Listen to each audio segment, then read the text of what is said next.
అందరికీ నమస్కారం. Welcome to Telugu world.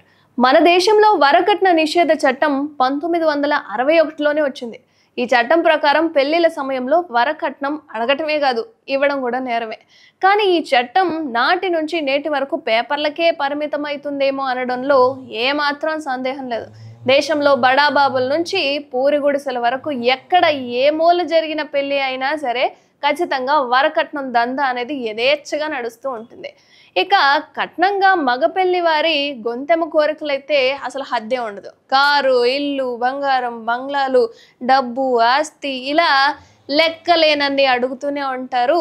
ఇచ్చేవాళ్ళు ఉంటే ఇలా రోడ్డు పక్కన అడుక్కు తినే వారికి కూడా ఏమాత్రం తీసిపోని విధంగా పెద్ద చిట్టానే తయారు చేసుకొని ఆడపెళ్లి వారి దుంప దించి మరీ వసూలు చేస్తూ ఉంటారు మగ పెళ్లి వాళ్ళు. కొద్ది చోట్లయితే ఈ లావాదేవీలన్నీ రహస్యంగా జరిగితే, మరికొన్ని చోట్లయితే అదేదో వాళ్ళ జన్మ హక్కులాగా రోడ్డెక్కి నానాయాగి చేస్తుంటారు.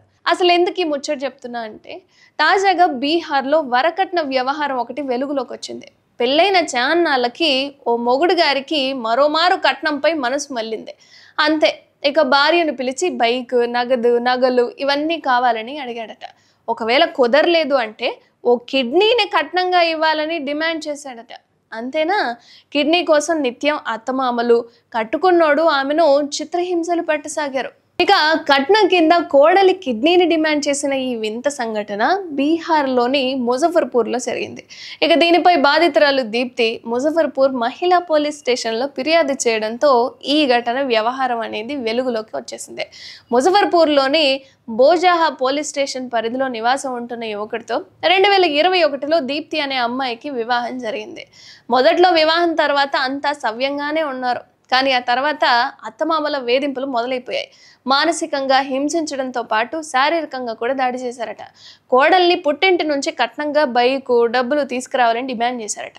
ఇక ఇవి మాత్రమే కాకుండా తాజాగా దీప్తి భర్త కిడ్నీల్లో ఒకటి పాడైనట్లుగా తెలిసిందట. దీంతో బైక్, నగదు ఒకవేళ నువ్వు తీసుకురాలేదు అంటే నీ కిడ్నీలలో ఒకదాన్ని నా కొడుక్కి దానం చేయమని చెప్పి కోడలిపై ఒత్తిడి తీసుకొచ్చారట. కిడ్నీ ఇచ్చేందుకు దీప్తి నిరాకరించడంతో ఆమెను చావబాది ఇంటి నుంచి గెంటేశారట. ఇక గతి లేని స్థితిలో బాధిత మహిళ పుట్టింటికి చేరి మహిళా పోలీస్ స్టేషన్లో ఫిర్యాదు చేసింది. పెళ్ళైన 2 సంవత్సరాల తర్వాత తన భర్త కిడ్నీ వ్యాధి గురించి తెలిసిందని, తనను కిడ్నీ దానం చేయాలని అత్తమామలు చిత్రహింసలకు గురి చేస్తున్నట్లుగా పోలీసులకు అయితే చెప్పుకొచ్చింది. దీనిపై కేసు నమోదు చేసుకున్న పోలీసులు 2 వర్గాల మధ్య మధ్యవర్తిత్వం వహించడానికి ప్రయత్నించారు. కానీ ఆ ప్రయత్నాలు ఏవి విఫలం అవడంతో భర్త విడాకులు ఇస్తానని తెగేసి చెప్పుకొచ్చాడు. కానీ ఆమె దానికి అంగీకరించలేదట.